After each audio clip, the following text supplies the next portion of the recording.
Bonjour à tous, bonjour à toutes. Merci de nous retrouver sur Kavi Média, le média du développement, le seul et unique en République de Guinée. Merci d'être nombreux sur la 89.5 en bande FM si vous nous écoutez déjà à la radio.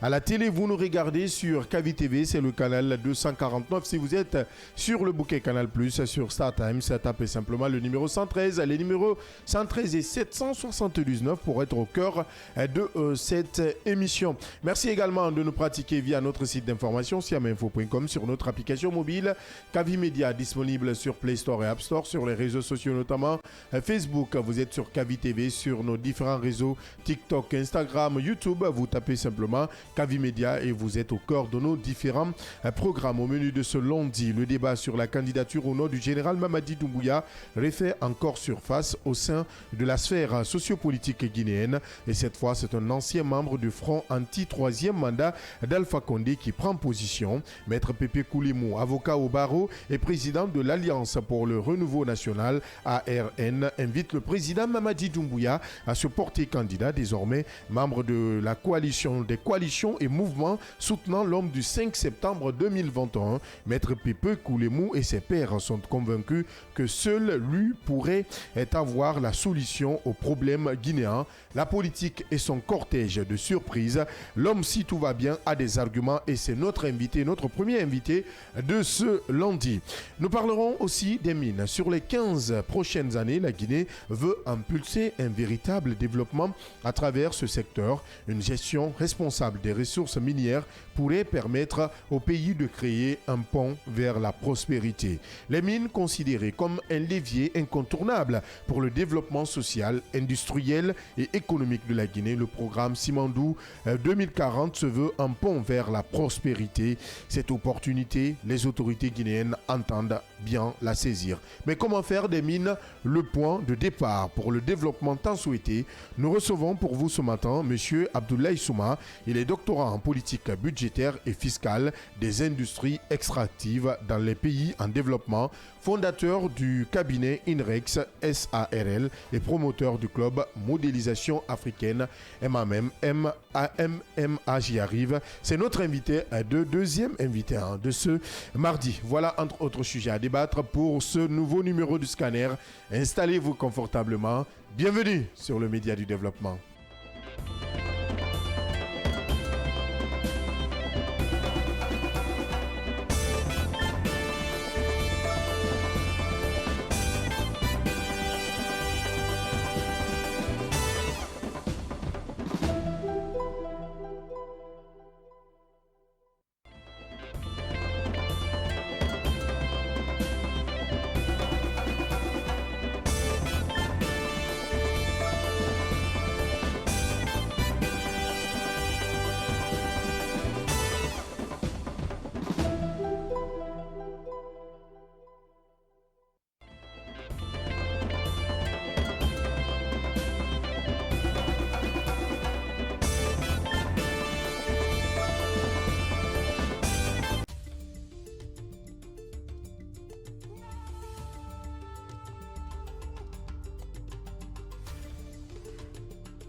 Kavi TV, la télé du développement.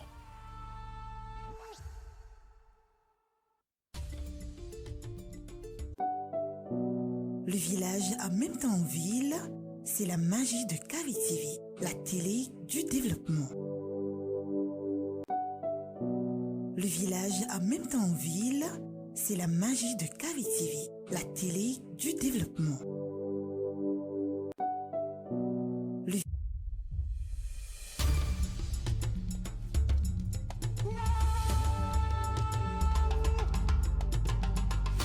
Kavi TV, la télé du développement.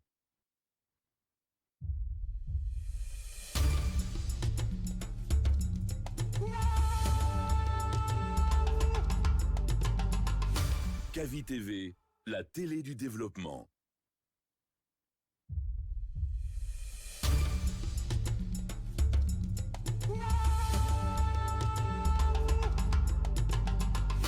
Kavi TV, la télé du développement.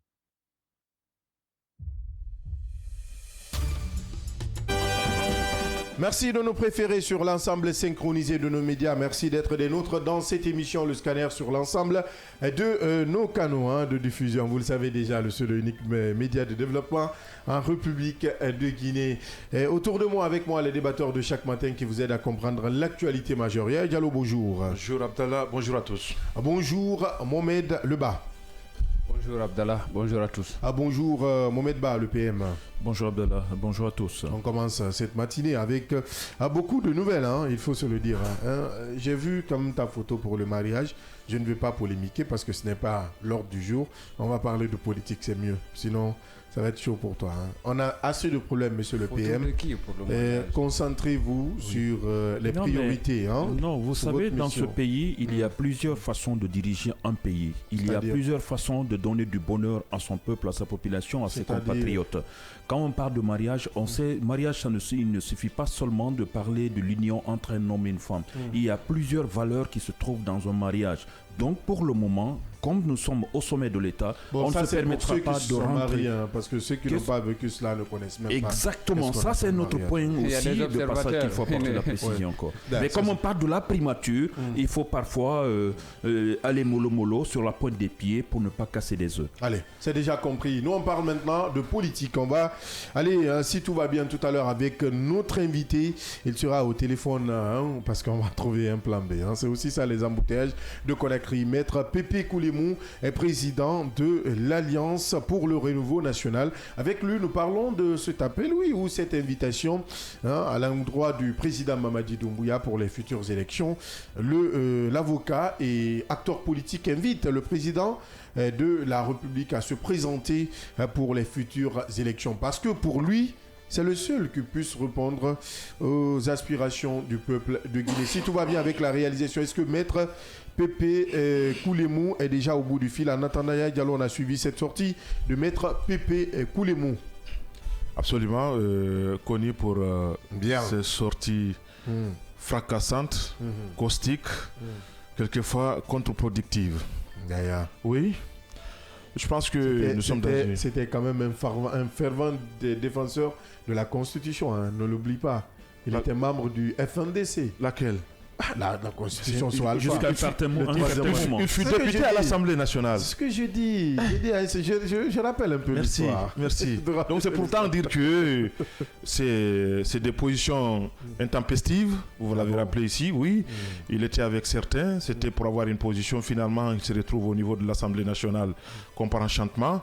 Après ça, des gens démus, c'est le CNRD à travers le colonel d'alors qui avait renversé ce régime-là. Et finalement, nous sommes dans une transition.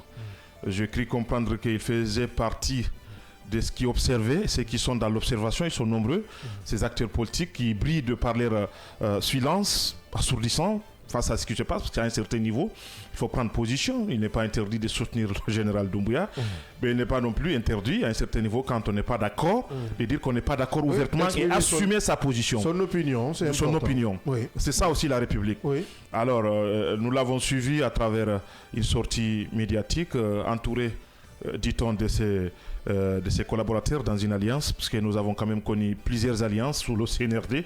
On a une cinquantaine aujourd'hui.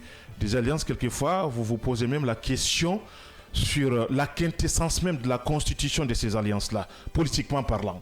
On a de ces alliances ici, même celui qui dirige l'alliance d'abord n'est insignifiant en politique. C'est cela. La politique aussi, c'est la légitimité qu'on a au visa des citoyens. C'est ces poids que vous avez à travers naturellement des élections inclusives. Nous connaissons de ces points de vue ces partis-là qui pesent mieux à ce stade-là. Ils sont connus dans ce pays-là. Je pense qu'à la limite, il appartiendra, puisque c'est de là qu'il s'agit aujourd'hui, au général Doumbouya, de pouvoir cerner tout cela et de comprendre que tout ce qu'ils viennent chanter ne sont pas forcément des amis, des vrais amis qui ont ce qu'on appelle la conviction, effectivement, que le général Doumbouya, comme beaucoup le pensent et l'expriment, est en train de mieux faire que ses prédécesseurs. C'est le discours tenu par le soutien du général Doumbouya. Alors, à lui de pouvoir cerner et de comprendre que les opportunistes deviennent de plus en plus nombreux. Et je pense que ces cas... Ce sont des opportunistes. Je pense que c'est un opportunisme politique.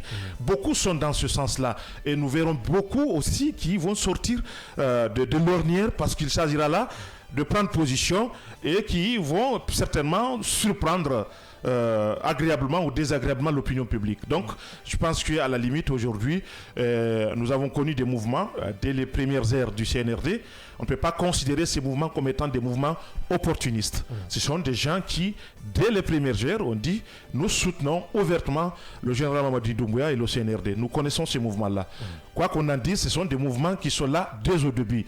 Des mouvements qui foisonnent ici et là, parce que tout simplement, ils ont cru comprendre que c'est la seule façon d'être dans les grâces, d'avoir effectivement des privilèges. Je pense qu'il faut que cela arrête. C'est des choses qui étaient là et qu'on constatait sous le régime d'Alpha. Il faut à un certain niveau qu'on essaie de savoir raison garder. Vous pouvez le soutenir, mais laissez-lui quand même dire ce qu'il pense. On ne peut pas amener un président quand même de dire ce qu'il ne pense pas ou ce qu'il ne dispose pas. Et non plus interdire au peuple d'exprimer ce qu'il veut. Justement, c'est vice-versa. Oui. C'est vice-versa. Maintenant, je pense que nous avons un président jeune. Je ne pense pas qu'il ait besoin des rappels des uns des autres sur sa responsabilité vis-à-vis du peuple de Guinée. Je pense que c'est un homme, disons, lucide et qui sait à un certain niveau prendre la décision qui s'impose. Oui, forcément. Nous avons déjà notre invité au bout du fil, Maître Pépé Koulémon, président de l'ARN. Maître, bonjour, bienvenue. Oui, bonjour.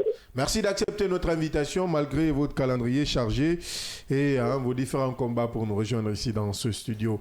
Maître, vous soutenez une candidature du président Mamadi Doumbouya. Vous l'invitez même à être candidat. Pourquoi, Maître? Pourquoi maintenant?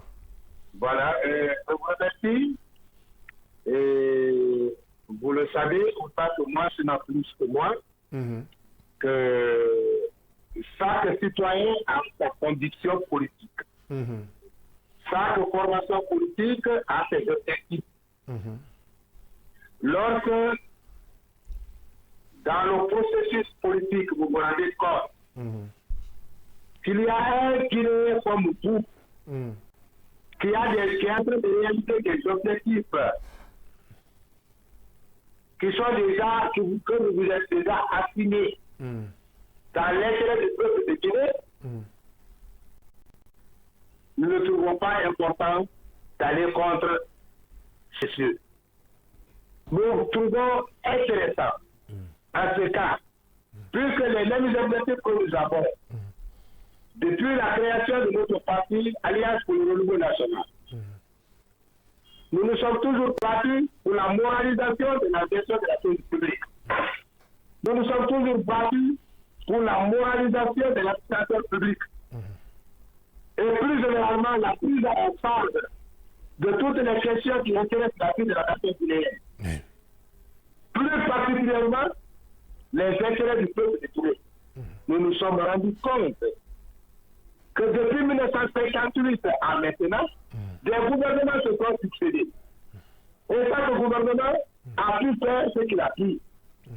Et nous les avons vus chacun à l'œuvre. Aujourd'hui, nous voyons un citoyen guinéen qui est en train de réaliser les objectifs que nous avons envisagés lorsque nous serons dans le commandement, puisque nous avons créé un petit côté pour aller à la conquête du pouvoir. Oui, maître, nous savons tout cela. Maître, c'est du déjà entendu. On vous a entendu. Donc, nous avons compris que nous n'avons pas besoin de le contact. Il vaut mieux nous tendre la main au peuple de Guinée, de se joindre à nous à l'effet de soutenir ces actions d'une part, et d'autre part, de l'inviter à se porter candidat dans l'intérêt de tout le peuple de Guinée. Bien, vous estimez, maître, pour qu'on se comprenne. Aujourd'hui, quelle est la situation de l'ARN, votre parti politique? Est-il dans les normes? Est-il suspendu?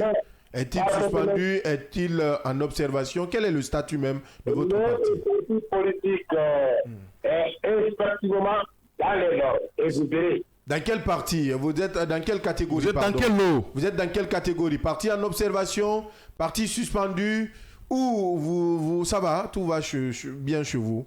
Merci beaucoup. Vous méritez pour savoir si notre formation politique, pour connaître l'application de ma formation politique. Oui, si vous en avez besoin, vous venez au siège de notre parti. Non, mais le MATD a fait des évaluations récemment. On veut relancer le débat. On fait les évaluations.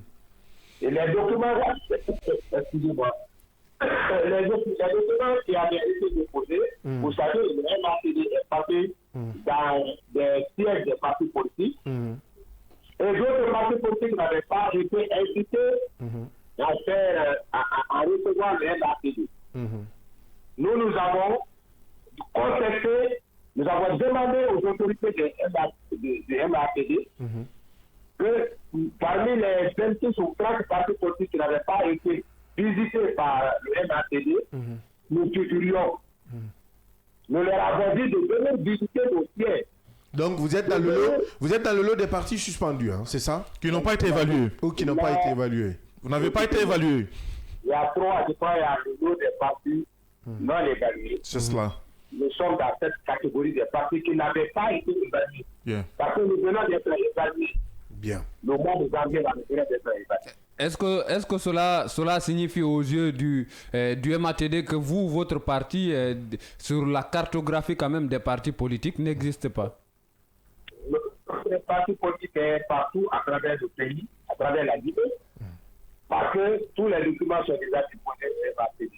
Nous n'avons aucun problème avec l'administration sur ce terrain. Nous sommes un parti régulier, un parti régulièrement constitué, un parti régulièrement aligné, et nous remplissons toutes les normes. Mais depuis votre évaluation, alors, quel est votre statut aujourd'hui? Vous appartenez à quelle classe de parti politique dans notre pays? Depuis notre évaluation, je vous dis bien que nous venons d'être évalués. Comprenez-moi très bien. Comprenez-nous. N'allez pas. Donc vous venez d'être évalué. Le parti a été évalué en janvier. C'était des partis qui n'étaient pas évalués selon les explications de maître Pépé Konemo. Oui, c'est ce que je... Oui.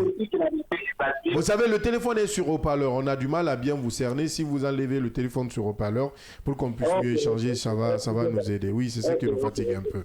Parce qu'on a du mal à vous recevoir ici dans cette émission. Là, c'est bon. Vous l'avez enlevé sur la main libre là. Oui, vous me suivez maintenant? Oui, là c'est bon. On va aller sur ce point. Vous dites que le président Mamadi Doumbouya est l'homme de la situation à travers ses réalisations. Si j'ai bonne mémoire, peut-être rectifiez-moi si je me trompe, sous l'ancienne transition, vous avez encore fait le même appel. L'ancienne transition, qu'est-ce que vous appelez l'ancienne transition? C'est un CNDD. On parle de la Guinée a eu d'abord le CNDD avant le CNRD. Mon frère. Oui. Encore une fois. J'ai dit, oui. Sous CNDD, les partis politiques n'étaient pas encore agréés. C'est à la longue que mon parti politique a été agréé, notre parti politique a été agréé. J'ai dit encore une fois, je le dis sans me gêner, je le dis honnêtement, M. Mamadi Doumbouya, nous, les partis politiques qui ont créé la coalition politique. Est-ce qu'il est là? Nous pensons que M. Doumbouya, M. Mamadi Doumbouya, est en train de réaliser des visions qui se collent à la nôtre. Nous avons une position qui converge avec là où les conditions de M. Mamadi Doumbouya. Nous sommes fiers de soutenir la position qui est la nôtre. Bien, ça veut dire que si demain ou après-demain le CNRD acceptait ou la transition militaire acceptait, comme sous feu général Lansana Conté, de créer un parti politique, l'ARN va fondre dans ce parti politique. Je dis bien si, parce que les si peuvent construire Paris. Oui, mais ce n'est pas criminel. ARN est avant tout guinéen. Ah, d'accord. C'est un parti politique guinéen. Bien.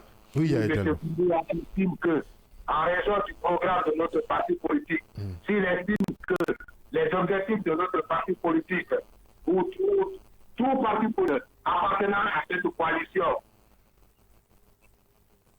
entre les deux objectifs que lui, sa vision, mais sa vision, c'est une coalition. Bien. Ce n'est pas maudit. Bien, Diallo. Alors, après, Nous, nous estimons déjà Maître Pépé. que sa vision et notre vision sont dans la même dynamique. bien, Maître Pépé, après plus de 3 ans de gestion, c'est maintenant que vous vous rendez compte que le général Mamadi Doumbouya est l'homme de la situation. Nous étions en train d'observer. Bien. Et pour votre information, dès l'avènement de M. Mamadi Doumbouya au pouvoir, de l'armée au pouvoir, nous nous sommes rendus compte que cette armée doit être soutenue.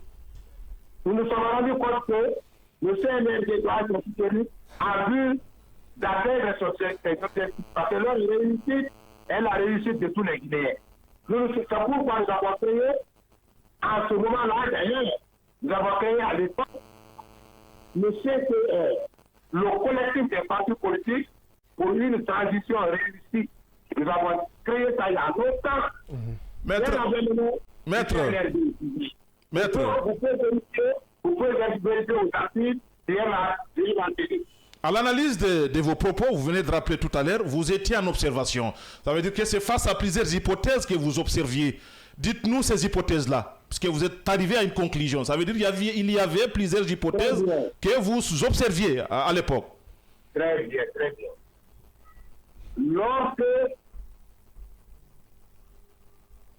le pouvoir est en train d'être exercé par les Guinéens, nous devons voir où est-ce que le Guinéen a effectivement ses intérêts par rapport aux gouvernements qui se sont succédés. Qu'est-ce qui a fait que ça n'a pas marché? Les régimes précédents. Qu'est-ce qui a fait que ces régimes précédents n'ont pas atteint leur objectif? Qu'est-ce qui a fait que nous sommes revenus encore à une transition? Qu'est-ce qui a fait que cette transition est ouverte? Nous nous sommes rendus compte que c'est la mauvaise gestion de l'administration publique et de la chose publique. C'est en Guinée que vous trouverez des Guinéens s'approprier des biens de l'État, des biens du peuple. On s'est rendu compte que c'était mauvais. C'est pour ça que nous avons amené à la transition là. Nous le savons, nous sommes tous des choses. Aujourd'hui, nous nous rendons compte qu'à travers ces différents gouvernements qui se sont succédés, celui qui est actuellement en place, après conclusion du parti Alliance pour le renouveau national et des partis de la coalition, nous avons analysé, nous avons préféré, nous avons tout vu, nous avons tout entendu. En bon Guinéen honnête, nous avons pensé que le Mamadi Doumbouya doit être soutenu. Nous avons pensé qu'il ne doit pas laisser la Guinée dans les mains des fossoyeurs. Nous avons pensé que Mamadi Doumbouya doit être soutenu dans sa dynamique de refondation de l'État. Bien, ça on l'a déjà entendu, vous l'avez rappelé dès l'entendre. Oui, Mohamed Deba, rapidement pour dans les mains des bandits, vous l'avez dit la dernière fois, sauf qu'aujourd'hui vous changez de verbe. Qui vous appelez bandit? Tous les Guinéens qui sont contre les intérêts des Guinéens sont bandits. Maître, vous étiez à l'Assemblée nationale, hein? Vous étiez à l'Assemblée nationale, si je ne me trompe, sous la 8e ou la 9e? La 9e législature, hein? Oui, vous étiez là, hein? Et vous avez à l'époque toute, qu'est-ce qu'on peut dire, toute la baguette ou que le terme, vous avez toutes les possibilités, j'y arrive, à l'époque, pour éviter cette mauvaise gestion que vous dénoncez aujourd'hui. Mais est-ce que vous l'avez fait? Est-ce que vous étiez à l'Assemblée? J'ai beaucoup aimé votre question. Ouais. Vous allez garantir de la RTD à toutes les radios privées. Même au niveau des émissions télévisées, vous trouverez ma communication contre l'administration à l'époque. Contre le 3e mandat plutôt. Contre le 3e mandat. Plutôt. Et non contre l'administration. J'ai pris la parole. J'ai pris la parole à l'Assemblée J'ai critiqué haut et fort. J'ai condamné la mauvaise administration. Les Guinéens qui étaient à l'écoute en sont témoins. Aujourd'hui, je vois quelqu'un qui a la même position, qui fait la même analyse, qui a la même vision que moi. Je vais l'abandonner pour aller sur cette Bien. Je ne peux pas l'abandonner. Bien. J'ai dénoncé tout en japonais. J'ai fait d'être pas du tout. J'ai pas de... Malheureusement, on n'a pas eu à terminer, mais peut-être qu'il va revenir tout à l'heure. On va voir ça avec Gallo. Gallo va essayer de nous joindre parce que là, ce qu'il dit, il est important. Oui, Mohamed Leba, je t'ai vu quand même sursauter. Je voulais lui poser la question. Vous lui avez posé cette question. Malheureusement, il n'a pas répondu intégralement. Il n'est pas parti jusqu'au fond. C'était de savoir aujourd'hui si ce soutien quand même qu'il loue au président Mamadi Doumbouya, si c'est un soutien, c'est-à-dire disons sincère, est-ce que cela veut dire ou cela voudrait dire aujourd'hui... Mais en politique, il n'y a pas de soutien sincère. Hein. Est-ce que cela voudrait dire... En politique, c'est une guerre d'intérêt. J'aurais bien aimé entendre cela de lui. C'est vrai, c'est ce que nous disons du côté des politologues et autres, c'est-à-dire qu'il n'y a pas de soutien sincère en politique, il n'y a que d'intérêt. Mais est-ce que cela voudrait dire aujourd'hui qu'il vend quand même ses rêves?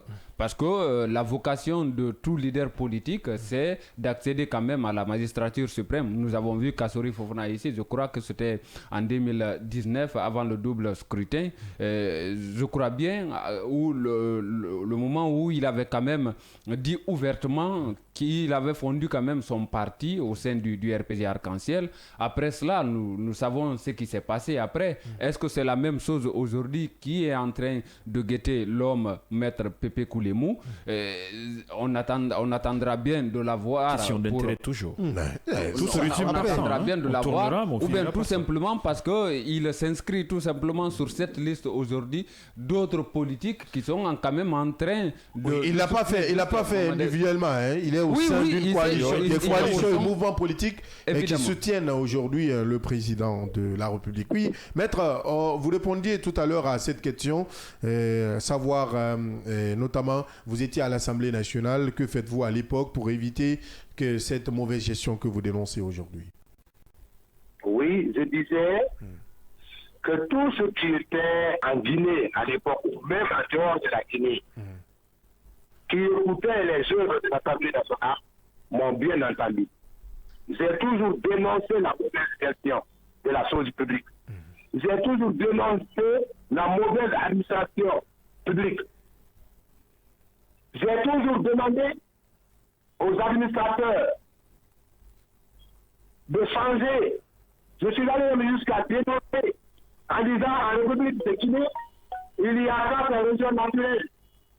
Pourquoi vous créez la ségrégation dans l'administration publique? Il y a 4 régions naturelles en République de Guinée. Chacune de ces régions naturelles a au moins 2 régions administratives. Pourquoi pas en région pointillère? J'ai soutenu ça. C'est moi, Maître Pépé Koulemou, président du parti Alliance pour le renouveau national, député du parti Alliance pour le renouveau national. Je ne suis pas député de l'UNPD, je suis député de l'Alliance pour le renouveau national qui m'a présenté, député de l'Assemblée nationale. Donc ici... Un parti attribué à l'ancien président Moussa Dadis Camara, il faut le rappeler aussi. Là, vous vous trompez. J'ai dit attribué, je n'ai pas dit appartenant. Il n'a jamais été associé à ce parti politique. D'accord. Vous le dites Il n'a jamais matin. été associé à ce parti politique. D'accord. Maître Koulemou. Non, n'intoxiquez pas les gens. C'est une question ouverte. C'est une question ouverte. Très ouverte même. C'est très Je ouvert. suis en train de vous dire qu'il n'a jamais appartenu à ce parti politique. Allez-y, Mohamed. Maître Koulemou, pour quelqu'un qui a quand même mené ce combat dont vous venez de révéler les tenants et aboutissants, est-ce qu'il ne serait pas aujourd'hui paradoxal de louer toute sa force ou quand même de réclamer la candidature de quelqu'un qui avait quand même pris un engagement d'organiser juste les élections et partir? Mon frère, encore une fois, vous l'avez entendu dire que les candidats, Non, c'est vous qui le demandez, hein. Lui, il n'a pas dit. Maintenant, je vous dis, est-ce que vous avez entendu le général Mamadi Doumbouya, président de la République de Guinée, président de la... Mais vous l'exprimez, vous le souhaitez. Vous permettez que ce soit votre... Est-ce que vous l'avez entendu dire qu'il est candidat? On ne l'a même pas dit dans ce studio. Vous le demandez à l'être. Écoutez-moi. Ce sont les partis politiques qui ont créé une coalition pour demander au peuple de Guinée, compte tenu du fait que nous avons la même vision que lui, que ces partis politiques ont le même programme de développement, des mêmes programmes de société que le gouvernement Doumbouya, qui ont pensé qu'il faut faire appel au peuple de Guinée de se joindre à eux, il faut faire appel au peuple de Guinée de se joindre à eux, en vue de solliciter le Doumbouya de se porter candidat, pour éviter que les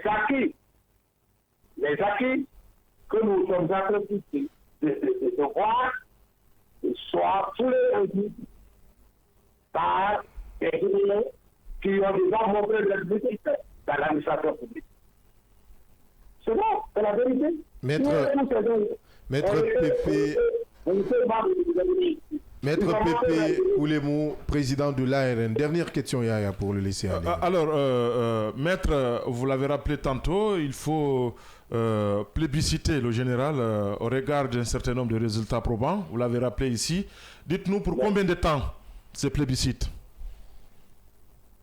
Nous plébiscitons pour combien de temps? Justement.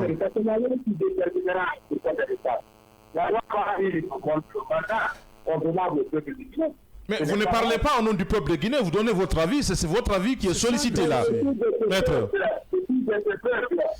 Je suis de ce peuple. Quand je peuple de Guinée, le président du parti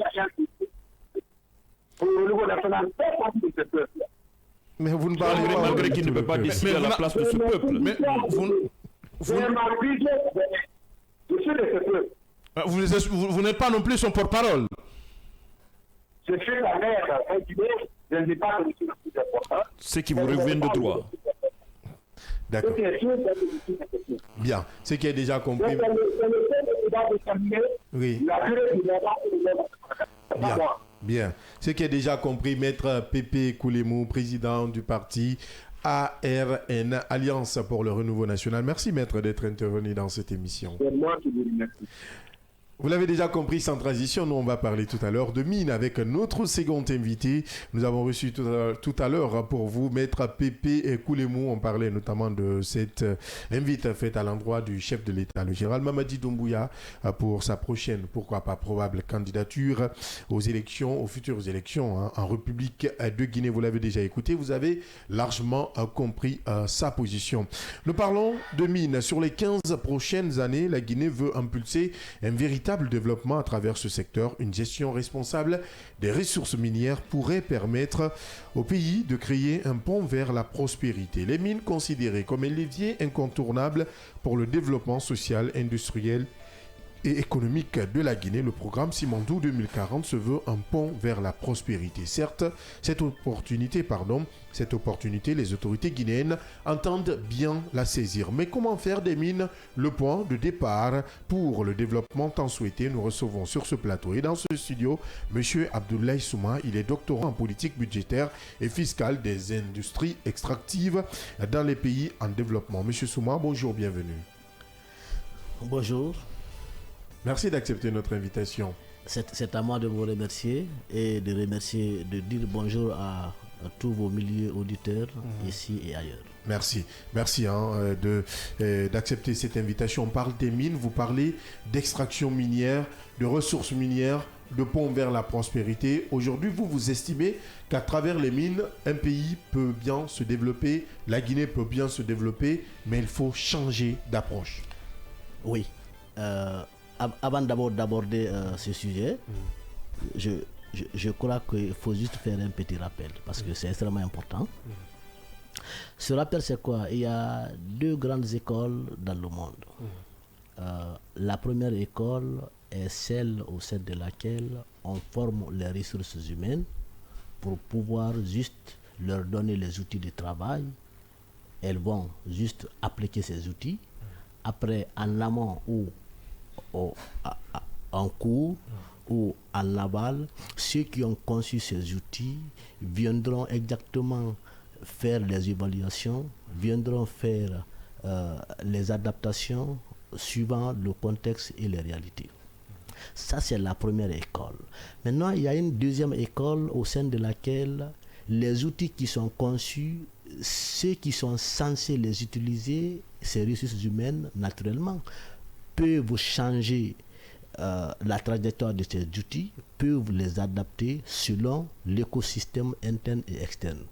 Je crois qu'aujourd'hui, c'est cette école qu'il faut pour l'Afrique toute entière et pour la Guinée en particulier. Et comment elle se porte en Guinée, cette école? Je crois que c'est une école qui est en mutation, qui n'est pas totalement intégrée, parce que en regardant l'évolution ou la trajectoire économique, on se rend toujours compte que nous sommes dans l'ancienne école. Or, ces anciennes écoles ont atteint leur limite totale parce que le diplôme, les expériences ont leurs limites. À un certain niveau, il faut associer les diplômes, il faut associer les expériences avec les esprits innovants et créatifs. Alors, pourquoi aujourd'hui cette école a du mal quand même à s'intégrer dans la vie du Guinéen? Je crois que c'est le logiciel qui est installé. Le logiciel, il est trop fort parce que quand on forme quelqu'un, c'est difficile pour la personne en amont ou en aval de réadapter ce qu'il a appris dans les différents secteurs de l'économie. Il préfère toujours appliquer les mêmes choses, même si pour lui,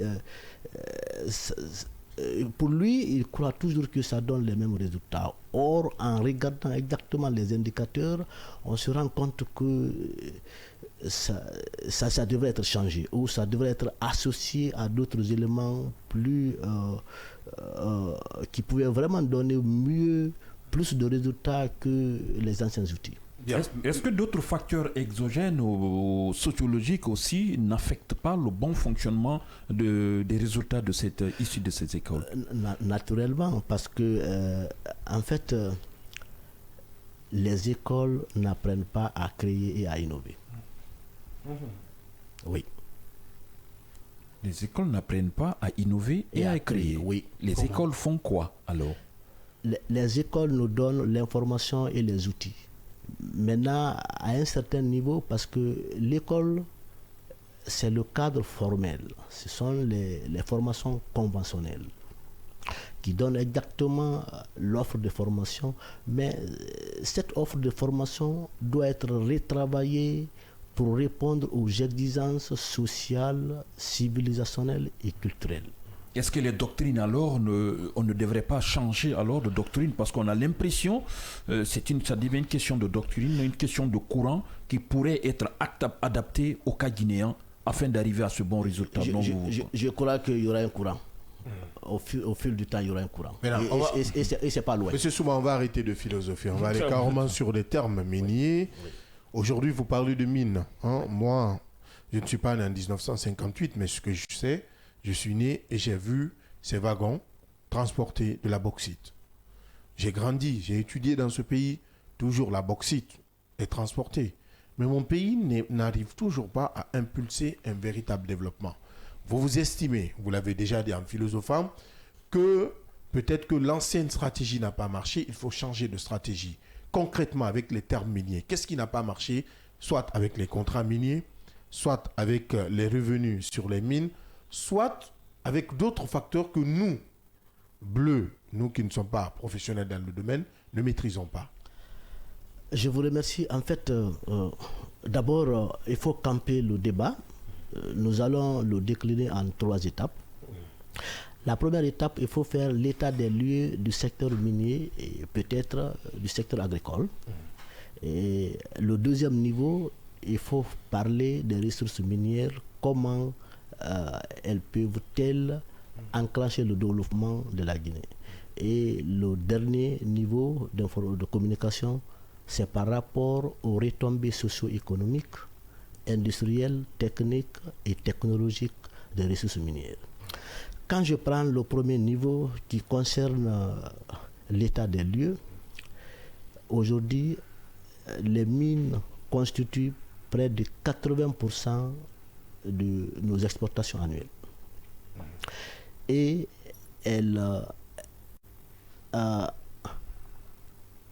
appliquent ou elles apportent plus de 30% de nos recettes fiscales. En termes d'emploi, avant Simandou, les mines portaient plus de 6% de l'emploi global, c'est-à-dire emploi direct plus de 17 000 et emploi indirect plus de 35 000 dans le secteur extractif. Maintenant, le secteur agricole, avec la comparaison, presque prend 80% ou occupe 80% de la population locale. Mais cette agriculture, elle est toujours extensive, c'est-à-dire on ne parvient pas à la restons au niveau des mines, par exemple, avant qu'on en arrive au niveau de l'agriculture, ce maillage qu'il faut créer entre les deux.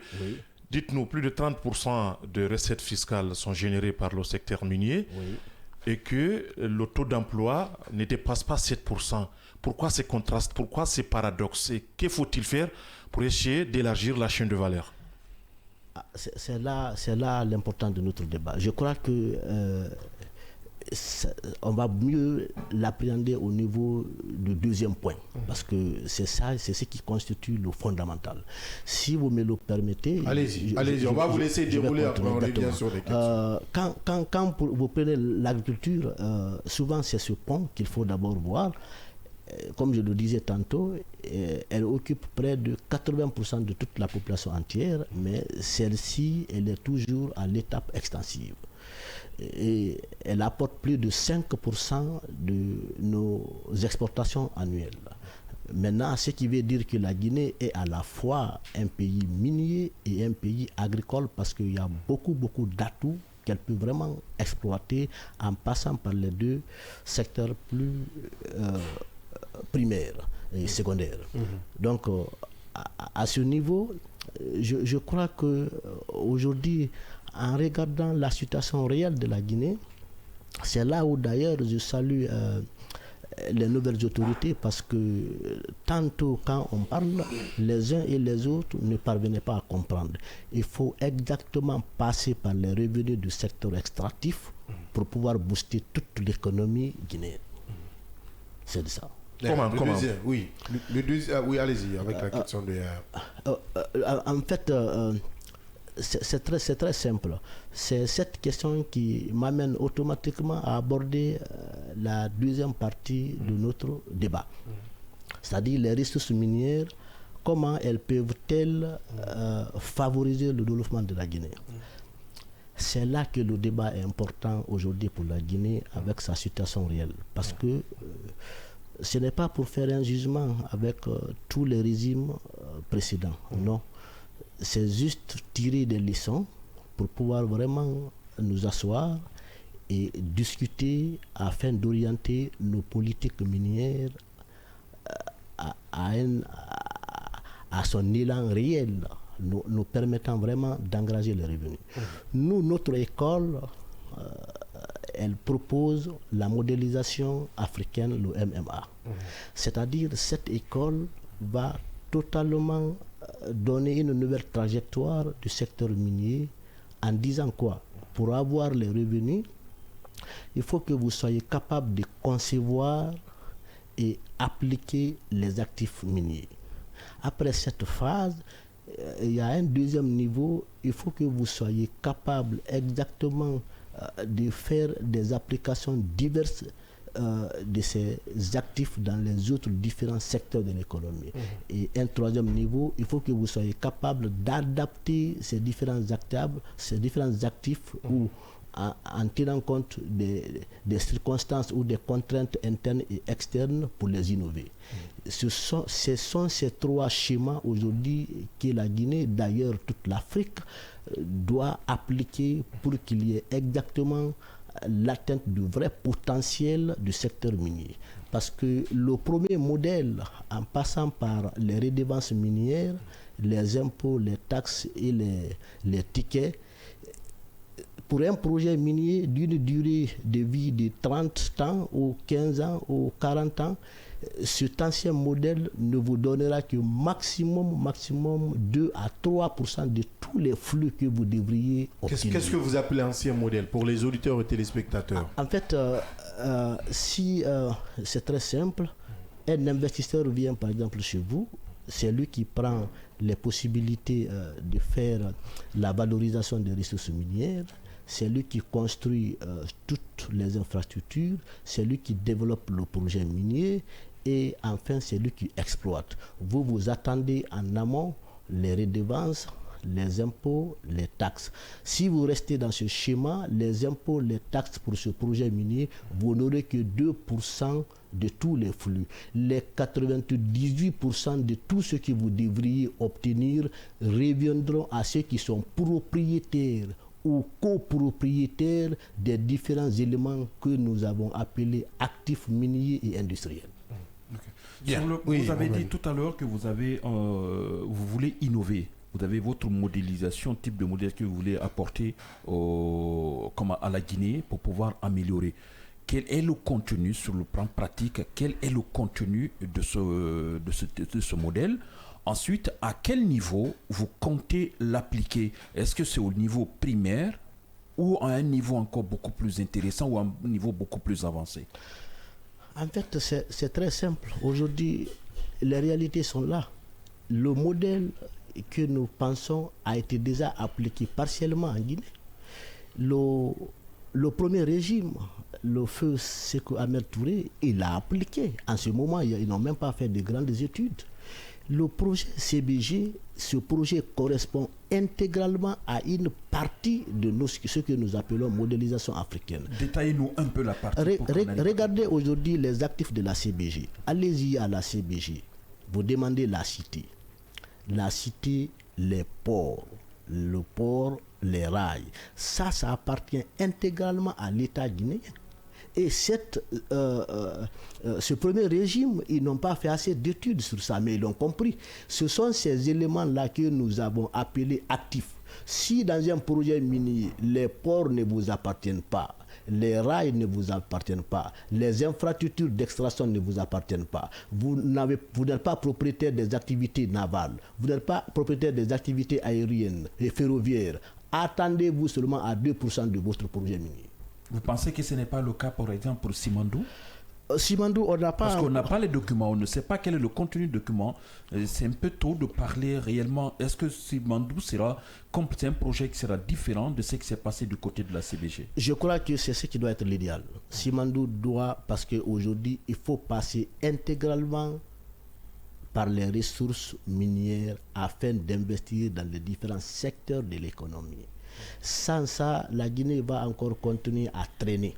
Je crois que l'idéal du projet Simandou aujourd'hui, programme Simandou 2040, c'est pour répondre exactement à cette préoccupation de la population. Alors, à ce stade, avec une participation de 15%, une participation contributive de la République de Guinée ici, est-ce que cela n'en dit pas assez sur les actifs éventuels de la République de Guinée? Ça, c'est juste un seul élément, mais les autres éléments, est-ce que vous avez toutes les informations? Est-ce qu'aujourd'hui... C'est l'information principale. Oui, c'est juste le Trans-Guinée. Mais est-ce qu'aujourd'hui, les informations relatives aux infrastructures et plateformes de production, est-ce que vous avez l'information claire? Aujourd'hui, les équipements miniers, est-ce que vous avez toutes les informations? Et les autres infrastructures, est-ce que vous avez toutes les informations aujourd'hui pour dire que la Guinée a tel? Je crois que c'est ça où... Mais les 15% quand même, c'est une évidence. Oui, pour le Trans-Guinée. Mais le Trans-Guinée par rapport à tout le projet et toutes les autres infrastructures, ça représente combien? Combien de pourcents? Non, mais à ce moment, nous sommes dans le programme Simandou. Je parle du projet. Il y a le projet, il y a le programme que nous connaissons avec tout ce que nous avons entendu tout récemment. Vous savez très bien qu'il y a une cascade d'informations qu'on a donné. Pour un premier temps, c'est un méga projet. Ensuite, nous sommes parvenus à un programme diversifié qui inclut tous les secteurs. C'est la question principale. Je n'invente rien, monsieur. Je connais parfaitement ce que vous êtes en train de dire, monsieur. C'est monsieur Diallo. Monsieur Diallo. Monsieur Diallo, le projet Simandou est intégralement différent du programme Simandou. Quand nous restons pour l'application de notre modélisation africaine, le MMA, sur le projet Simandou, c'est là où je suis en train de vous dire que c'est ça l'idéal de cette nouvelles autorités et même, je crois que les autorités futures pour pouvoir vraiment asseoir les convictions des unes et des autres qui disent que les mines ne peuvent pas développer un pays. Il faut également passer par les ressources minières. Aujourd'hui, quand vous prenez les investissements directs étrangers dans les pays africains presque, ce sont les mines qui absorbent plus de valeur par la RDC, ça n'a pas marché, M. Souma. On ne peut pas directement dire que les mines peuvent développer un pays ou ne peut pas développer un pays. Ne peut pas développer un pays, on a déjà un exemple, la RDC. Mais comment les mines pour la RDC, prenez tous les projets miniers où la RDC est propriétaire et copropriétaire des différents éléments que nous avons appelés actifs. Si vous n'êtes pas propriétaire de ça, c'est une ancienne école, idéologie. On vous fera toujours croire que les mines ne peuvent pas développer. Il y a un ministre qui l'a confirmé récemment qui vous prend carrément à contre-pied disant que les mines ne développent pas un pays. Si vous n'êtes pas propriétaire des différents actifs, c'est cette idéologie, c'est cette école qui va continuer. Une fois que vous changez l'idéologie, la Guinée se développe après-demain et demain.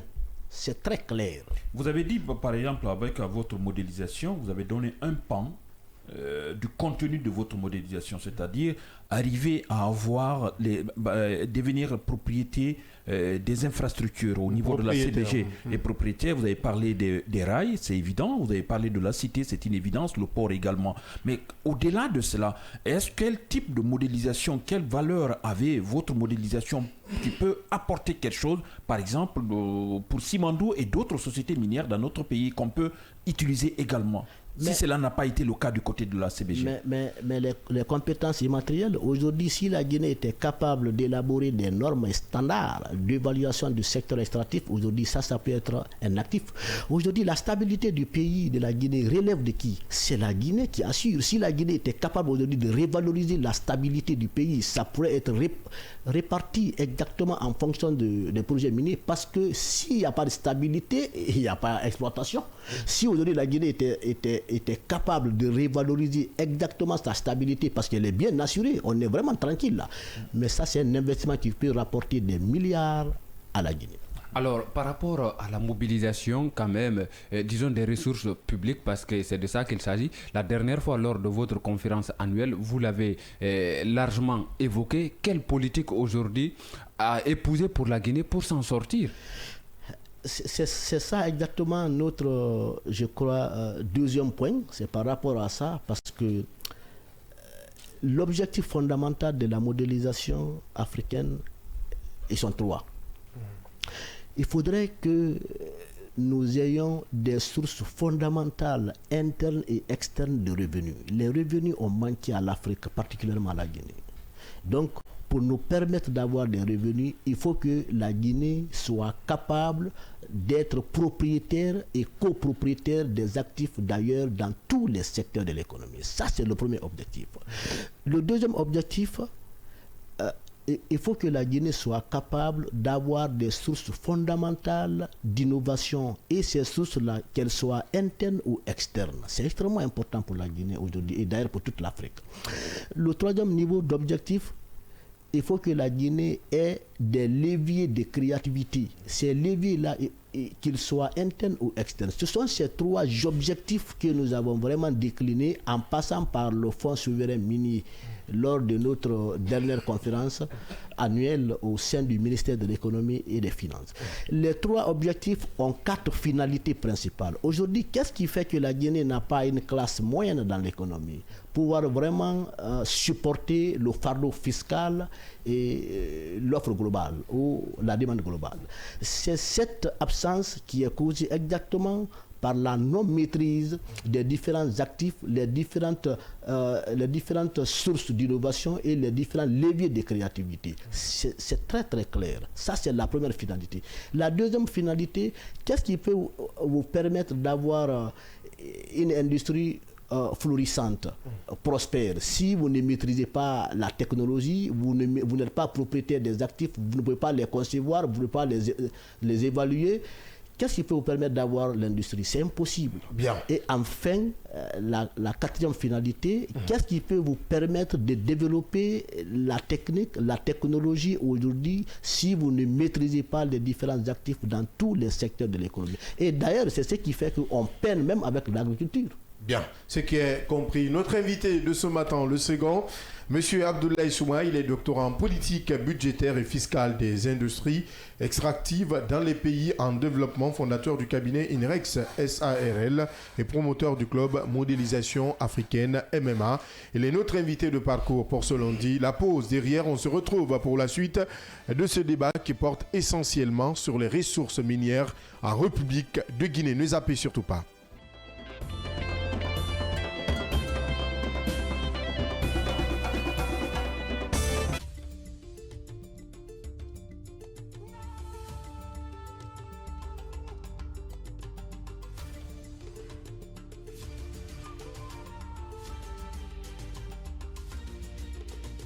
Cavi TV, la télé du développement. Le village en même temps ville, c'est la magie de Cavi TV, la télé du développement.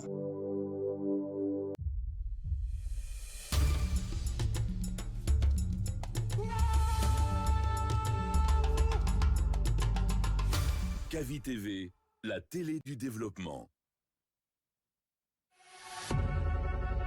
Vous pouvez désormais... Chez Mondial Express, nous transformons vos voyages en une expérience inoubliable.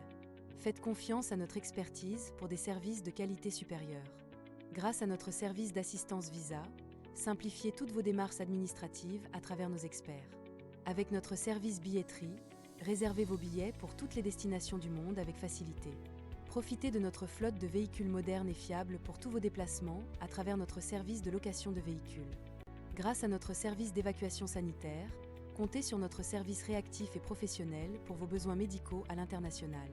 Assurez-vous d'un environnement impeccable avec nos services de nettoyage de qualité. Transportez vos marchandises en toute sérénité grâce à l'expertise de notre service de transit. Développez vos compétences d'agent de voyage avec nos formations spécialisées suivies de stages pratiques au sein de nos équipes.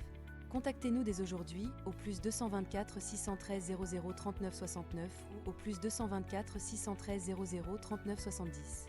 Nous sommes situés à Mankpa, 4e avenue, immeuble Dabo, commune de Kaloum. Visitez notre site internet au www.mondialexpress.net. Mondial Express, chaque voyage est une histoire.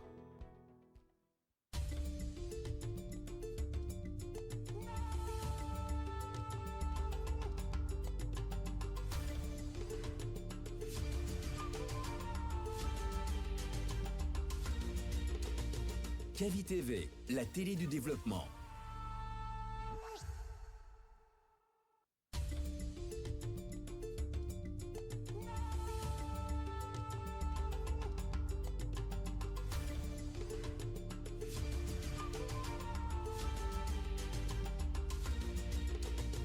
Cavi TV, la télé du développement.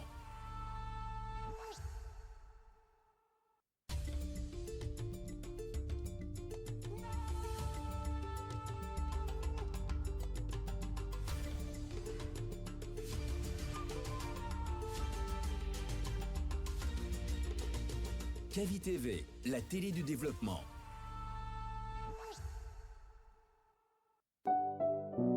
Le village en même temps ville, c'est la magie de Cavi TV, la télé du développement.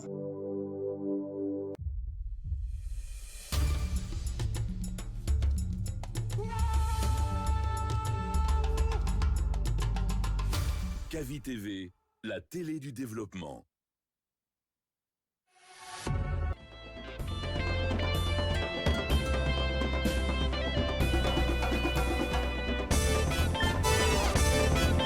Merci de nous retrouver sur l'ensemble synchronisé de nos médias dans cette dernière partie de votre émission, le scanner qui vous parvient du lundi au vendredi quand il est 9h jusqu'à 10h30 sur le média du développement, le seul et unique en République de Guinée. On va aller avec quelques réactions d'auditeurs et de téléspectateurs avant de poursuivre ce débat. Sinon encore, je vais me faire taper la tête par le réalisateur. Alors on enchaîne avec ce premier qui nous écrit sur le plus 224 629 95 67 67. Bonjour ma radio du développement, je suis Ali Radafi, camarade depuis Bessia pour un. Nous sommes très contents de la bonne information. Que Dieu vous sauve et sauve ma Guinée. Il y a un proverbe africain qui dit: il ne lui sert à rien de donner un miroir à un aveugle. Analysez bien, dites à mon PM, bientôt il va avoir un décret. Passez une bonne journée. Peut-être qu'il a une quête de décret. Il est là juste à ma droite. Amin. Il est à ma droite. En tant que Guinéen, pourquoi pas? Ça me fait. Allez, j'évolue, je ne veux pas commenter. Bonjour, le meilleur de sa génération, Abdellah Kamara. Bonjour à tous vos excellents chroniqueurs. Bonjour à Bania, à Kobi Koro, c'est dans la préfecture de Farana. Le président de la transition doit faire beaucoup attention avec ses politiciens qui ne cherchent que leur intérêt personnel. Le général avait promis au peuple de Guinée que lui, ni un membre du CNRD, ni un membre de son gouvernement ne sera candidat. Un point, c'est tout. C'est Boïba, depuis Kissédougou. Le message est bien passé. Bonjour mes chers journalistes, c'est Amadou Guldé. Ce matin, j'implore Allah afin que la paix règne sur notre pays, la Guinée. Je vous souhaite longue vie avec beaucoup de bonheur. Amin. La paix, la paix, la paix. Surtout la paix. Bonjour mes chers journalistes. Ah, ma Guinée me fait pitié. Je me demande entre le coup d'État et le troisième mandat, laquelle des deux options est meilleure. Les politiciens guinéens n'ont qu'à respecter l'engagement pris par le général lors de sa prise de pouvoir pour le bon fonctionnement de la démocratie. Je suis sûr que le général respectera son engagement. Que Dieu sauve la Guinée et les Guinéens. Mando, depuis Dabondi, fidèle auditeur. Bonjour les voix du peuple. Ce que vais vous dire sur Maître Koulemou, c'est qu'il n'a pas eu, et lui et son...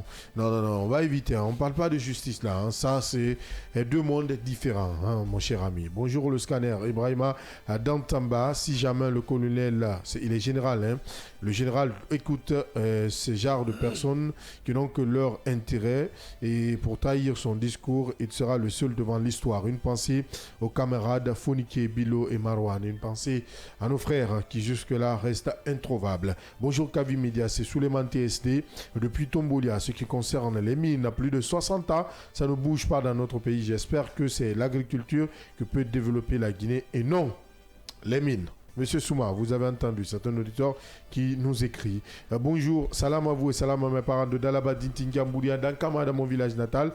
Quand un homme de droit se permet de soutenir et demander à un militaire de se présenter aux élections, cela montre que notre Guinée est foutue. Allez, Djambouria, tu vas arrêter encore ce matin, cher ami. Bonjour les caviars, la Guinée reste de richesse, la terre de richesse et d'innovation. Ensemble, soutenons le GMD pour une Guinée émergente. Avec Simandou, la Guinée est en marche.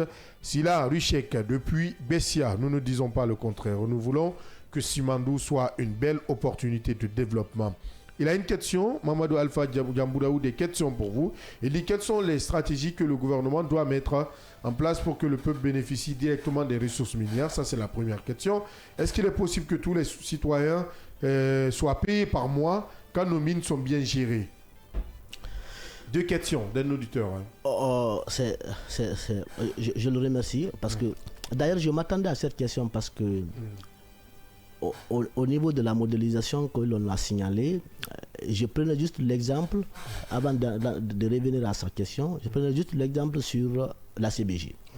La Guinée est propriétaire de plus de 49% des actifs de la CBJ, ce qui génère à un taux de 65% de dividendes pour la Guinée. Aucun projet de la Guinée minier à date ne ressemble à Simandou. À la CBJ. Même Simandou? Non, je crois que c'est Simandou qui doit... Non, même Simandou? Non, c'est pas ça. Non, vous n'avez pas compris.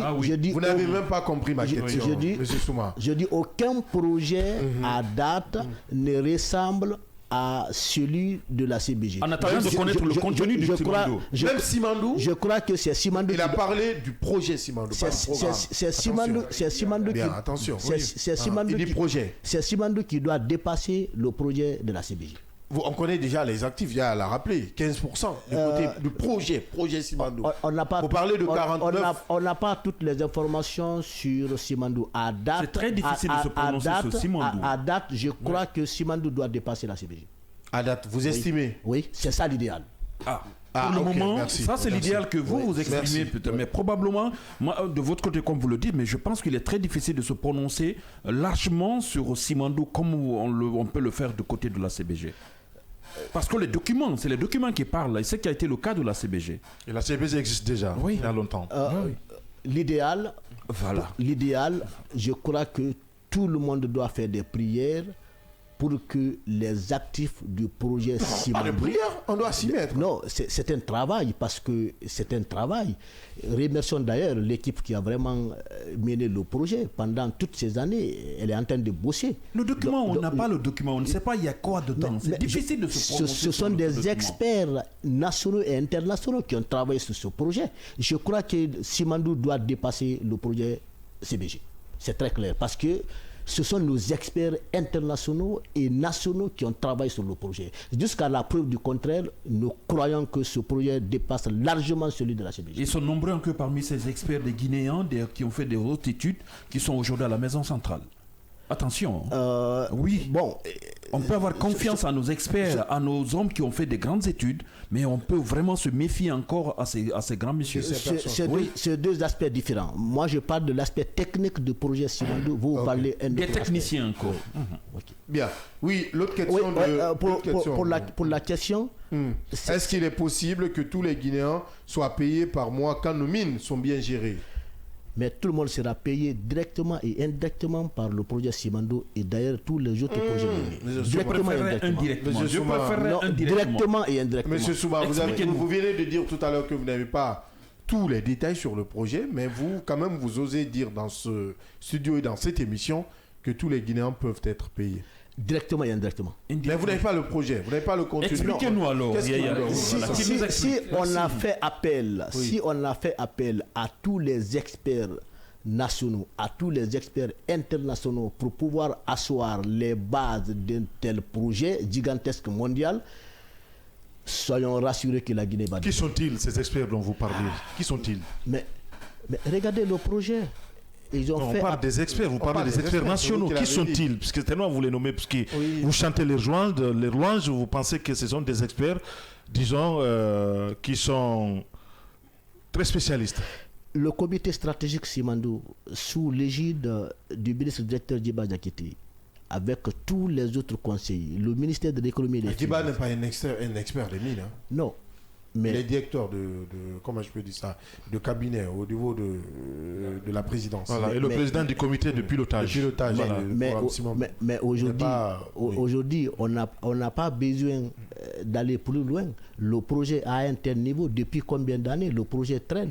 Non, c'est vous qui avez dit qu'il y a des experts qui sont venus. C'est très clair. En se focalisant à ce niveau, c'est très clair de savoir que le projet a avancé. C'est la conclusion que vous en tirez, c'est ça? C'est pas la conclusion. Je ne suis pas encore arrivé à la conclusion. Parce que la conclusion, c'est par rapport à la matérialisation des éléments pouvant nous rapporter des revenus. Parce qu'en allant sur la première hypothèse, comme tous les autres projets, c'est là où il faut saluer ce gouvernement, cette autorité. Ils ont fait arrêter le projet GAC à date.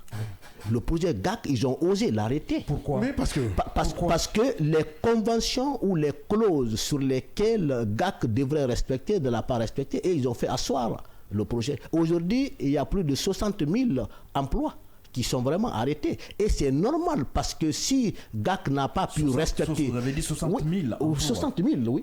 Si GAC n'a pas pu respecter les conventions, mais c'est normal parce que c'est la Guinée qui perd, c'est l'intérêt générationnel qui perd. Donc si cette autorité a pu vraiment penser à arrêter cette saignée minière et financière, rassurons-nous que le projet Simandou va respecter toutes les clauses. Mais GAC n'est pas que la seule société qui ne respecte pas un certain nombre de choses liées aux conventions. L'OCNT l'a rappelé ici de revoir toutes les conventions. Encore une fois, à date, celle de Simandou, nous n'en savons absolument rien, le contenu. C'est là où il faut aller dans le fond du dossier minier parce que à date, tous les projets miniers que l'on a, à part la CBG et peut-être Simandou, on doit révaloriser les différents actifs. Même la CBG aujourd'hui, si l'on réévaluerait exactement la valeur réelle aujourd'hui de nos actifs, la Guinée doit dépasser 49% des actifs. Mais la CBG qui est une référence pour vous aujourd'hui, vous croyez quand même que la CBG n'a pas respecté la convention signée entre la Guinée et ses différents partenaires. Mais la CBG n'a pas du tout accepté, d'où ce qui a invité l'État guinéen à inviter GAC du côté dans la région de Boké, vous le savez. Tout projet, il se peut qu'il y ait petites défaillances. Des défaillances, pas des petites défaillances, des défaillances énormes. Attendez, c'est important de le savoir. Aujourd'hui, quand on prend l'apport de la CBG par rapport aux recettes minières, il n'y a pas une société minière qui apporte plus. Mais c'est une petite galette, c'est que la CBG apporte aujourd'hui. Si la CBG, écoutez-moi, M. Souma, si la CBG avait accepté de respecter le contenu de la convention, ça trouverait aujourd'hui que ce n'est pas de la bauxite de la terre rouge qu'on transporterait de la mine de Sangari ou de la région de Boké à Kamsar, mais on allait être au niveau de l'alumine, vous le savez. Et la CBG n'a jamais accepté cela. Malgré la qualité de la bauxite, la teneur qui est très élevée au niveau de aux environs de 60%, vous le savez très bien, pendant ce temps du côté de Kindia, ça tourne autour de 40 et quelques %, la CBD 60%, et qu'on n'a rien fait depuis combien d'années? Depuis plus de 60, environ depuis 73. Mais c'est ça, c'est ça l'objectif de mon intervention. Aujourd'hui, il faudrait que l'on comprenne que les mines, c'est avec les différents éléments que nous avons cités. Si vous avez des connaissances immatérielles, vous avez des connaissances physiques, matérielles, économiques et financières dont vous êtes propriétaire et copropriétaire, ce sont ces éléments qui vont vous donner des revenus, des recettes et autres. Si vous n'êtes pas propriétaire de ces éléments ou copropriétaire, vous n'aurez que 2% de tous les flux de revenus durant toute la durée du projet. C'est ça l'objectif de mon intervention. Par rapport au projet Simandou, quelles sont les garanties ou les chances que la Guinée a aujourd'hui pour ne pas quand même de se faire avoir? Je crois que la garantie, elle est très simple. Le projet, d'abord, est une initiative présidentielle. Ça, c'est d'abord une première garantie. C'est extrêmement important aujourd'hui. Les autres régimes, ce n'est pas pour faire un jugement. C'est la première fois que l'on prenne les projets miniers, c'est-à-dire les revenus des projets miniers pour pouvoir les répartir dans les différents secteurs de l'économie. Ça, c'est de la première garantie, extrêmement importante aujourd'hui. La deuxième garantie, c'est quoi? À travers le projet minier, il y a les catalysateurs que l'État a envisagés. Le premier catalyseur, c'est le fonds souverain minier ou le fonds souverain aujourd'hui qui est extrêmement important pour pouvoir vraiment engager des revenus et faire face aux différents financements de l'économie. À part de ça, il y a 20% des revenus du projet Simandou qui doivent être investis dans l'éducation pour pouvoir former des ressources humaines et répondre aux attentes générationnelles. C'est aussi notre garantie extrêmement importante. Il y a l'école de la cité aujourd'hui qui est aussi là. Cette cité aussi doit former des ressources humaines pour que nous soyons capables exactement de gérer nos ressources selon nos attentes, nos objectifs et même les contraintes internes et externes. Il y a tellement d'éléments de garanties que l'on peut vraiment citer et faire valoir aux yeux des uns et des autres. Est-ce que la modélisation dont vous parlez, cette modélisation africaine est égale et synonyme d'africanisation? Parce qu'africanisation, nous avons connu, la Guinée a connu cela du côté de la CBG. Et les conséquences, on le sait aussi. Quand on parle d'africanisation, on sait. Et quand on parle d'africanisation, on sait ce que cela veut dire. Est-ce que vous pouvez nous dire la modélisation dont vous parlez, selon votre exposé, est-ce que c'est comparable à l'africanisation? Ce que je parle, c'est extrêmement différent de l'africanisation. Aujourd'hui, prenez n'importe quel projet minier. Si vous voulez appliquer la modélisation, allez identifier tous les éléments d'actifs. Est-ce que le pays est propriétaire ou copropriétaire? C'est ce que nous parlons. Et ces éléments d'actifs doivent être matériels, immatériels, économiques et financiers sur toute la chaîne du projet, et même industriels. Il ne faut pas aller prendre la raffinerie. La raffinerie est à Fria, premier niveau. Fria transforme la bauxite en alumine.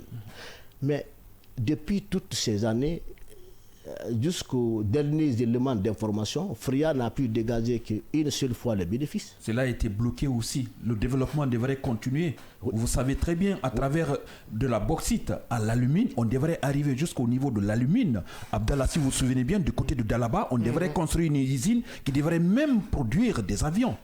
c'est là, oui. Le processus a été bloqué à partir de l'indépendance. Il y a beaucoup de choses de ce côté aussi. Cela veut dire quoi? Dans tout ce que nous entamons dans l'exploitation minière dans notre pays, il faut qu'on arrive à mettre les points sur les i dès le départ. C'est pour cela, excusez-moi, c'est vous qui avez la parole, vous allez la voir. C'est pour ça qu'il est important de connaître le contenu de Simandou. Si on ne connaît pas le contenu, on va démarrer un projet et ça ne va pas aboutir. Ça s'est passé du côté de la CBG, de la bauxite à l'alumine, ça s'est bloqué pendant plusieurs années, on n'est pas arrivé. Frigia, on a parlé de la bauxite à l'alumine, on a commencé devrait être plus loin, ça a été bloqué. La même chose devrait être évitée du côté de Simandou, on pense. C'est ça l'objectif de ma venue dans votre émission. Aujourd'hui, quels sont les lots d'actifs sur lesquels la Guinée est en train d'identifier pour investir à court, moyen et long terme? C'est ce qui arrête les projets. Si vous attendez à ce que les autres investissent dans les différents projets et secteurs pour vous, mais les projets seront arrêtés. Si vous prenez l'initiative présidentielle avec la souveraineté de l'État guinéen de définir à telle date, voici les actifs sur lesquels l'État doit investir aujourd'hui, mais aucun projet ne sera arrêté. C'est ça, il faut saluer l'initiative de ces nouvelles autorités, si exactement elles ont défini ces différents lots d'actifs, parce que quand vous prenez le projet Simandou, c'est là où c'est intéressant. Parce qu'après les mines, ils ont parlé de l'acierie. L'acierie, c'est l'industrie, c'est la raffinerie. C'est pour pouvoir exactement transformer nos minerais de fer en ressources, en produits finis et semi-finis. C'est le suivi qu'on veut avoir. Oui. Le suivi surtout. Parce que c'est qui a manqué on va laisser le débat se dérouler. Oui, oui. Monsieur Souma, oui. Aujourd'hui, au-delà de tout ce que vous venez de rappeler ici, nous avons des implications exogènes. C'est la fluctuation de ces prix, de ces ressources à l'international où les grandes puissances ont ce qu'on appelle une mainmise. C'est un jeu où nous ne faisons que nous soumettre. Nous avons les ressources, on nous impose les prix. Comment faire en sorte que nous ayons cette souveraineté à un certain niveau d'imposer nos prix à nos minéraux? Monsieur Jallo, c'est extrêmement important la question là. Quand les prix fluctuent à l'international, nous ressentons automatiquement dans nos recettes. Bien. Parce que nous dépendons du premier modèle. Le premier modèle, nous n'avons aucun actif. Majoritairement, même s'il y a des éléments où l'on parle de 15%, 10%, ne sont pas adossés particulièrement aux éléments que l'on veut. Souvent, on dit dans le dispositif du code minier, non dilutive et non contributive. C'est un mot extrêmement qu'il faut voir. Aujourd'hui, il faudrait que l'on change cette phrase. Il ne faut pas dire non contributive et non dilutive. Il faut que ça contribue. Il faut que nous contribuions. Les fluctuations dont vous parlez comme ça, si vous n'avez pas d'actifs, dès qu'il y a fluctuation, vos recettes baissent. Un échec déjà. Oui, vos recettes baissent. Yeah. Mais si vous êtes propriétaire des actifs, et quand il y a fluctuation, vous ressentez en même temps. Parce que ceux qui sont propriétaires des actifs, si les recettes, le prix baisse à l'international, vous allez sentir sur les valeurs. Mais si on baisse, vous n'êtes pas propriétaire des actifs, c'est vous qui sentez. C'est pourquoi les pays en développement, particulièrement la Guinée, on fait face à ce problème. Je crois que ça doit être corrigé avec l'OG d'Almadi Doumbouya, parce que c'est le point le plus important de tous les projets miniers qui fait même croire que l'on ne peut pas se développer à travers les mines. On change ce point, la Guinée se développe, la Guinée prend le décollage dans moins de 5 ans. Parce qu'il faut voir aujourd'hui, comparer le prix d'une tonne d'aluminium et le prix d'une tonne d'amidon. Le prix d'une tonne d'amidon, c'est $500. Amidon, avec le manioc. Le prix d'une tonne d'aluminium, c'est dans les 1400 ou 3500 à 4000 selon les variations. Maintenant, revoyez si la Guinée est capable aujourd'hui d'industrialiser la chaîne minière, comme les autorités sont en train de faire. Nous sommes propriétaires des différents actifs. Mais engager, multiplier ce que la Guinée aurait gagné. Et comment si c'est bien géré, comment on pourrait investir ça dans les différents secteurs de l'économie. L'agriculture, on allait rapidement connaître aujourd'hui l'autosuffisance alimentaire en moins de 2 ans. Justement, c'est là le problème. Comment aujourd'hui parvenir quand même à industrialiser? Et voilà tout ce que vous êtes en train de dire pour qu'on soit quand même, disons, ne serait-ce que partiellement propriétaire. Mais c'est là où je parle de la modélisation, c'est là où je parle de la formation. Comme les uns et les autres en parlent, l'école de la cité, le fonds souverain et tant d'autres projets. Aujourd'hui, il faut que nous soyons capables de former des vrais ingénieurs capables vraiment de travailler pour nous, pour le projet minier. Pas dire que ce sont les étrangers qui doivent travailler à la place des Guinéens. C'est ce qui fait qu'on ne parvient pas à créer de la classe moyenne. Il ne faut pas donner le secteur minier intégralement aux autres. Il faut que les Guinéens eux-mêmes soient capables de travailler les sous-traitants directs. Mais les sous-traitants directs, si c'est seulement les étrangers, ça veut dire que la Guinée a encore au second plan. Il faut que la Guinée elle-même, les autorités locales, aujourd'hui, positionnons-nous. Le programme Simandou 2040, je crois que c'est extrêmement important que les autorités l'ont pris en compte. On veut créer combien de milliardaires, combien de centimilliardaires, combien de millionnaires avec le programme Simandou 2040. C'est ce qui est dit. Oui. Non, combien de milliardaires, combien de centimilliardaires et combien de millionnaires. C'est ce qui est dit, ou bien c'est vous qui le dites? Oui, c'est ce que je dis. En fait, je veux qu'à la fin... C'est-à-dire, vous parlez des actionnaires ou quoi? Oui. Ou bien des bénéficiaires après, des millionnaires qui... Millionnaires directs et indirects. C'est-à-dire ceux qui doivent bénéficier des retombées directes et indirectes du programme Simandou. À la fin du projet, ils deviennent automatiquement milliardaires, centimilliardaires et millionnaires. C'est là où c'est important aujourd'hui, parce qu'il faut passer intégralement à travers ce projet pour pouvoir vraiment créer une classe moyenne. Monsieur Souma, le rêve, il est très grand. Le rêve, il est très élevé. C'est important. Il est très élevé de votre part. Le rêve est très élevé. Vous ne connaissez même pas le contenu de ce document. Vous voulez transformer tous les Guinéens aujourd'hui en des millionnaires et des milliardaires. Mais Monsieur Diallo, Monsieur Ba, oui, c'est très simple. Aujourd'hui, si vous étiez propriétaire de la plateforme d'extraction, mais demain vous devenez milliardaire. Tout dépendra d'abord du document mis en place. Mais c'est là l'idéal, c'est ça où les Guinéens doivent aimer ce pays pour pouvoir accompagner les autorités, pour pouvoir leur dire ce qu'il faut faire. Je crois que les experts internationaux leur ont déjà dit, et même ceux nationaux. Maintenant, nous ne faisons qu'appuyer leurs arguments. Bien, donc on appuie les arguments des autorités et des spécialistes. C'est notre invité de ce matin, vous l'avez déjà compris, c'est M. Abdoulaye Souma. Il est doctorant sur des questions minières, notamment avec précision. Il est doctorant en politique des industries, politique budgétaire et fiscale des industries extractives dans les pays en développement, fondateur du cabinet INREX, SARL et promoteur du club modélisation africaine MMA. Pour vous, avant de vous laisser partir et clore cette émission, évidemment, aujourd'hui, quelles sont vos propositions et quel appel à lancer aux autorités et aux experts miniers? D'abord, aux experts miniers, il faudrait que l'on comprenne que le premier modèle, c'est-à-dire asseoir notre conviction sur les redevances minières, les impôts et les taxes n'apporteront rien à nos États en développement, l'Afrique tout entière. Donc ça, d'abord, il faut changer dès aujourd'hui, dès l'instant. Maintenant, aux autorités de comprendre que le premier modèle allant sur les tickets d'entrée, les redevances, les impôts et les taxes, si nous fondons nos hypothèses, nos arguments de développement sur ça, tout le monde dira demain, après-demain, que les mines ne développent pas. Or, toutes les nations du monde se développent à travers les produits finis et semi-finis des ressources minières et naturelles.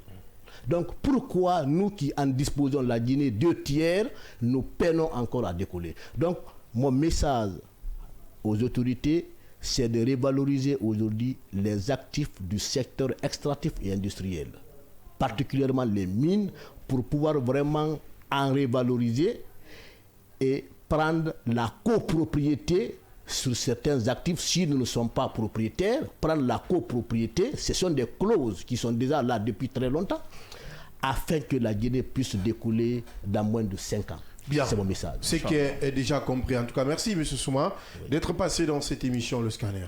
Merci beaucoup. Je vous remercie pour cette opportunité qui constitue pour moi une contribution à l'effort national. Bien, merci. Merci Mohamed Ba, le PM. Merci Abdallah, merci à notre invité d'être là aujourd'hui. Merci également. Je me tourne vers les deux. Merci Yaya Diallo. Merci Mohamed Leba. Merci Abdallah, merci à notre invité, merci à tous. Merci à l'équipe technique du jour, à la réalisation. Michel Ouamounou, Baba Koyevogi nous a accompagnés du côté de la régie et télé, assisté de Milika Sita Otaek. À la radio, les mêmes magiques de Mamadou Diallo nous ont servi encore ce matin. Merci à l'équipe, à la technique dirigée par Omar Diallo, également du côté de la production, Moussa Dramé, à tous et à toutes, j'y arrive enfin. Merci de votre fidélité et de votre attention. On se reprend demain, même heure, même fréquence, avec la même énergie pour d'autres sujets d'actualité sur le seul et l'unique média de développement en République de Guinée.